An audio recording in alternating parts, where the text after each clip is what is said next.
e-magazine, le magazine des décideurs du Sud. Bonjour et bienvenue sur e-magazine, votre web TV. Lors de son point de presse de ce matin, Jean-Luc Mélenchon, candidat du Front de gauche à l'élection présidentielle française, a fustigé les relations actuelles entre la France et l'Afrique, dénoncé ce qui s'est passé en Côte d'Ivoire. Pour lui, la France ne devrait pas dicter à l'Afrique la conduite à tenir. Voilà. Avec le continent africain, on continue ou on change tout?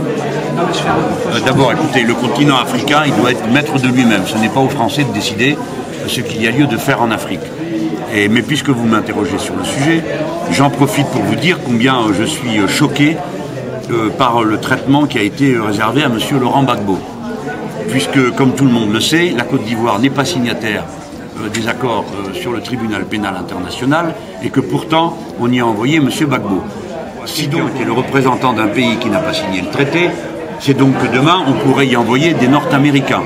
Et j'apprécierais beaucoup qu'on le fasse, puisqu'ils ont organisé des enlèvements, notamment de citoyens français, qu'ils ont détenus contre leur gré sur la base et le centre de torture de Guantanamo, et ouvert des bases, organisé des vols en secret de la CIA sur le continent européen. Je pense que tout ça relève de crimes qui doivent être punis. Puisqu'on y envoie Gbagbo, il faut y envoyer les Nord-Américains. Et enfin, mon compatriote, M. Michel Gbagbo, son fils, qui est un franco-ivoirien, est détenu en Côte d'Ivoire sans jugement et sans que nous sachions ce qu'il devient pour l'unique raison qu'il est le fils de son père.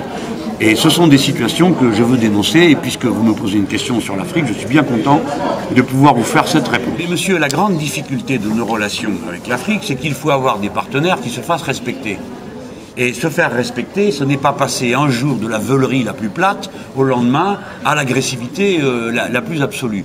Nous avons à avoir des relations adultes, normales, avec les pays africains. Alors évidemment, cela exclut les ingérences perpétuelles auxquelles se livre mon pays, comme ça a été encore le cas à propos de la Côte d'Ivoire, où tout d'un coup, on a trouvé à M. Alassane Ouattara des vertus que personne n'avait vues auparavant. Bon, je prends cet exemple parce que c'est le plus récent.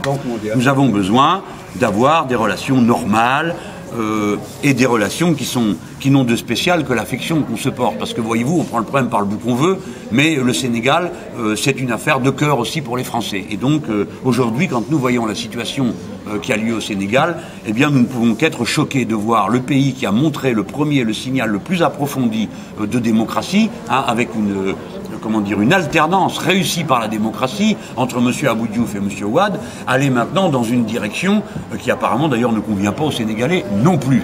Donc là, je veux dire, profitant de votre interrogation, toute ma sympathie et ma fraternité avec ceux qui s'opposent à ce que M. Ouad, contrairement à la constitution sénégalaise, puisse se représenter une nouvelle fois. On vient d'apprendre qu'il y a une perquisition chez Théodore Obiang, ça arrive de ses résidences avenue Foch. Vous avez une réaction?